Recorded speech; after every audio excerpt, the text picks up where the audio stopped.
Let's talk about all of this now with Dr. Ashok Kumar. He's a Green Party activist and Associate Professor at Birkbeck University. Very good morning to you. Good morning, Julia. You look very, very happy. Tell us what your reaction was to that result.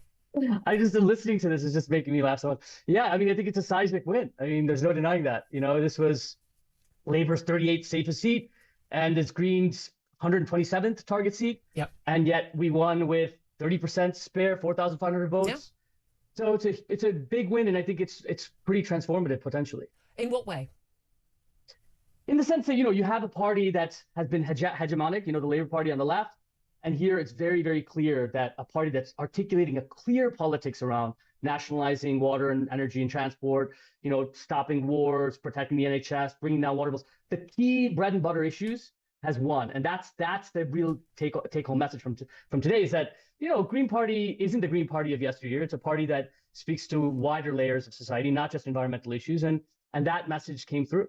I mean, you say people talking about things like nationalisation, and actually very, very popular policy, actually across the board in terms of British politics, not just on the left. But that wasn't what the Green Party campaigned on.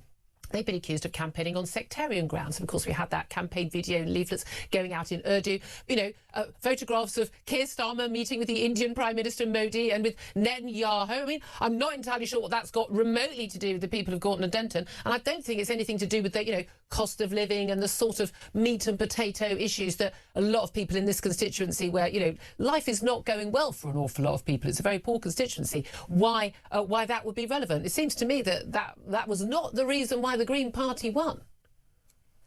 Well, I mean, firstly, having language-based political broadcast and advertising is part of British political culture. I mean, if you go back to the East End, there was advertising by the Labour Party, you know, 70 years ago in Yiddish, 80 years ago in Yiddish. It's in Bengali. Totally disapprove of that. Now. This is Britain. Our language is English. If you're in Wales, there's also the official language of Welsh. Those are the only languages anyone should be campaigning in, surely, on the basis that if you can't speak the language, how the hell have you got a vote? It's not that they can't speak the language, it's that English is a second language for many people in this country. And what it tells people when you do an advert in Urdu and Bengali is that you're speaking to that community. And that's okay. It's not illegal. There's no campaign I think it should be illegal. I mean, I know it's not illegal. That's your opinion? Yeah, but I think it should be. I mean, there's nothing new here, right? This is the Labour Party, the Lib Dems. I don't know about the Tories. Maybe the Tories have done it in some places, but I don't really know. But it's been done for decades and decades, and it's not been an issue until, you know, the Labour Party lost to a more left-wing party. You know, and it's not, you know, in those advertisements, it's important to talk about what they actually said. You know, in the videos, they were talking about rents, they were talking about bills, they were talking about the NHS, they're talking about the core issues, they're talking about war, they're talking about Gaza. They're talking about core issues that people care about. How is Gaza a core issue at a by-election in Manchester? Well, you know, British supplies arms, surveils, and provides diplomatic cover to Israel. That makes it a British issue. You know, it's less than 1%. I don't think. I believe tax. You're not here to regulate what people care about. People care about that, and that's what. No, I'm just asking how is that? It's not just. How is Gaza a key issue for voters in Manchester?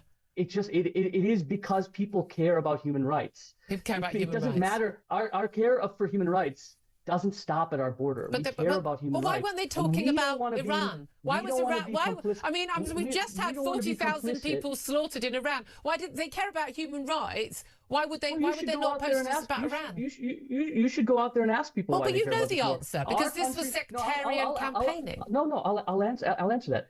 British government has full sanctions against Iran. We are complicit in the Gaza genocide. That's the distinction. Okay. Is the distinction. We stand by people who have arrest warrants out for war crimes. We give them diplomatic cover. We don't do that in Iran. That's the distinction. That's the distinction. That's the key thing. It's got nothing to do with Israel. It has everything to do with Israel. Israel and Britain are hand in glove. Iran and Britain aren't. Mm-hmm. That's the distinction. Mm-hmm. It's our role, our government's role. It's our government's role. Do you not see that?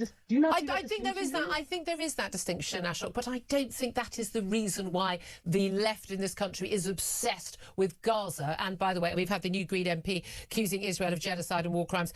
There's no evidence for either of these things. And I know you're going to say United Nations and international court. There is no evidence that there is a genocide going on or has been a genocide in Gaza. People care about war crimes more than, and it's possible for them to care more about war crimes than bathrooms, gender-neutral bathrooms or whatever. So that's possible. It's not because people are ignorant, and it might just be what you think and what your stereotypical mind I thinks. have a funny feeling fact, that most people can Muslims hold both in views. Gorton voting for the Green Party were not aware of the legalising prostitution, legalising all drugs, including heroin, and teaching children in primary school how to take drugs safely. I don't think they would have been aware of any of that. Well, I think that's a bit of a caricature of the Green Party policy. Those are platforms. Yeah, those are internal party documents. No, it isn't to teach children how to take heroin. It's to have drug education and to not have criminal gangs controlling drugs. That actually you have a system in which regulation and you don't criminalize actually the policy is to people's work addictions. with You the actually criminal treat them gangs. It's actually to treat work them with the criminal humanity gangs. and That's how empathy insane it is. rather than criminalizing No, them. that's well. You need to read up on the party policy of the party. No, this is the party policy, and this is a policy that's been used in other places. We have some of the highest deaths from drug use in Europe. And you want to continue the same policies. And this is saying, no, let's take an evidence-based I don't want to continue the same policies. I'm zero tolerance it's on been drugs. used in other places. Okay, let me ask you about the claims we've had from election observers allowed into the polling stations because they're independent, and they say that they have seen some of the worst, what they call family voting, the highest levels of family voting at any election in our 10-year history of observing elections in the UK. This is when more than one family member goes into the polling booth, has the curtain pulled when they vote. Now, this is illegal. You're not allowed to do this. This should be stopped by those working the polling stations. Big question mark about why this was not stopped. Now, Nigel Farage has said that this was a victory, this vote for the Greens. A victory, he says, for sectarian voting, which we've just discussed, and cheating. Was there cheating? No, I mean, absolutely not. I mean, there's no complaints during the polling. There was no evidence from staff. Even the 15 couples that they discussed, did this. Was brought forth by a totally confected group of democracy volunteers. What do you say? I don't know. What do you mean, a confected group? It was confected. It's an organisation that for 10 years has been observing elections, and they're allowed in the polling station. There's no. The returning officer said that there's no evidence of this being the case, and it's also just a bit patronizing. The idea that Muslim women need to be instructed how to vote. These are doctors. These are lawyers. These are teachers. These are business owners. They made a political choice. You don't like it. And it's like when you're in school and, you beat someone fair and square, they start crying and screaming and throwing a tantrum and making up confected things like this is what we're finding.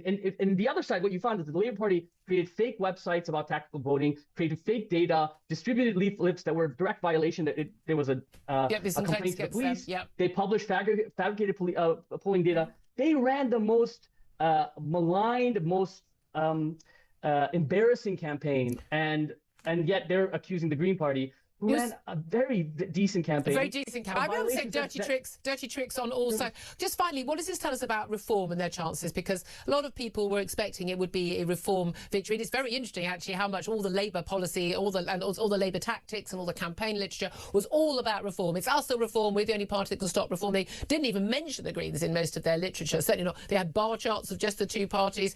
And then we see reform pushed into second place, just above the Tories, but good whack behind, 4,500 votes behind the Green Party. What does this tell us about the future of reform? Look, I think the reform is speaking to a constituency of people that are genuinely disgusted at how the economy is treating them, about wages, about being disenfranchised economically, politically, in every single way. And the Labour Party has made it worse. And the Tories haven't done anything about it. I mean, they got 600 votes at this. They're going to lose their deposit first time since 1983. So the Green Party is offering another route, not one that doesn't just simply, blame migrants, and it actually says there is inequality in society. We want a wealth tax. We want more distribution of wealth, and we believe that the wealth that's produced in this country, whether it's water, whether it's transport, whether it's energy, belongs to the people, not to private companies and making billions for shareholders. And I think that speaks to the same constituency of people. Politics doesn't run from left to right on a line with Labour in the middle. It's more complicated. It certainly is. And it's just got a lot more complicated. Always good to talk to you, Dr. Ashok Kumar, Green Party activist and Associate Professor at Birkbeck University. Very happy to have Ashok on.